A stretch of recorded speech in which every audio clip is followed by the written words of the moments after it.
Hi friends, welcome to VividTech. இந்த வீடியோவில் நம்மளுடைய சாம்சங் மொபைலில் சாம்சங் கீபோர்ட் செட்டிங்ஸை நம்ம எப்படி ரீசெட் பண்ணுறது அப்படின்றது தான் இந்த வீடியோவில் பார்க்க போகிறோம். அதாவது டிஃபால்ட் செட்டிங்ஸுக்கு இந்த சாம்சங் கீபோர்டை நம்ம எப்படி ரீசெட் பண்ணுறதுன்னு. ஸோ வாங்க வீடியோக்குள்ளே போகலாம். வீடியோவை நீங்கள் கடைசி வரைக்கும் ஸ்கிப் பண்ணாமல் பாருங்கள். இது தான் நம்ம சேனலுக்கு ஃபர்ஸ்ட் டைம் வந்திருப்பீங்களா இருந்துச்சுன்னா நான் தான் விக்னேஷ். மறக்காம நம்ம சேனலை சப்ஸ்கிரைப் பண்ணிவிட்டு அப்படியே பார்த்துல பெல் ஐக்கனையும் கிளிக் பண்ணிடுங்க. அதாவது உங்கள் மொபைலில் சாம்சங் மொபைலில் கீபோர்டில் ஏதாவது இஷ்யூஸ் ஃபேஸ் பண்ணுறீங்க, இல்லாட்டி ஏதாவது செட்டிங்ஸ் சேஞ்ச் பண்ணிட்டீங்க, பழையபடி இருந்த டிஃபால்ட் செட்டிங்ஸுக்கே உங்களுக்கு சேஞ்ச் பண்ணணும். ஸோ இந்த மாதிரியான ஒரு தேவை வரும்போது கண்டிப்பாக உங்களுக்கு சாம்சங் கீபோர்டை ரீசெட் பண்ணணும் அப்படின்ற ஒரு தேவை ஏற்படலாம். ஸோ எப்படி ரீசெட் பண்ணணும் அப்படின்றத இந்த வீடியோவில் பார்ப்போம். ஃபர்ஸ்ட் ஸ்டெப்பாக நீங்கள் செய்ய வேண்டிய விஷயம், உங்கள் மொபைலில் செட்டிங்ஸ் உள்ள போயிருங்க.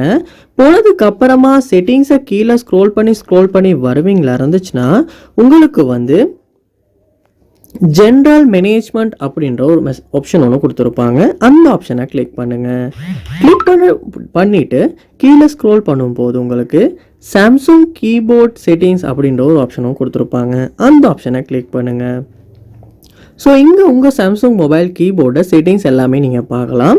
இதில் கீழே ஸ்க்ரோல் பண்ணுவீங்களா இருந்துச்சுன்னா உங்களுக்கு லாஸ்ட்டுக்கு ரீசெட் டு டிஃபால்ட் செட்டிங்ஸ் அப்படின்ற ஒரு ஆப்ஷன் ஒன்று கொடுத்துருப்பாங்க. ஸோ இதை கிளிக் பண்ணும்போது உங்களுக்கு ரீசெட் கீபோர்ட் செட்டிங்ஸ், இரேஸ் பர்சனலைட் அப்படின்ட்டு கொடுத்துருப்பாங்க. ஸோ கிளியர் கேஷும் கொடுத்துருப்பாங்க. ஸோ இதுலேயே செட்டிங்ஸை மட்டும் ரீசெட் பண்ண விரும்புகிறீங்கன்னா இந்த ரீசெட் கீபோர்ட் செட்டிங்ஸ் அப்படின்றத கொடுத்து உங்களால் கீபோர்ட் செட்டிங்ஸ், அதாவது சாம்சங் கீபோர்ட் செட்டிங்ஸை உங்களால் டிஃபால்ட் செட்டிங்ஸுக்கு ரீசெட் பண்ண முடியும். ஸோ இப்படி தான் சாம்சங் மொபைலில் சாம்சங் கீபோர்ட் செட்டிங்ஸை நம்ம ரீசெட் பண்ணுறது.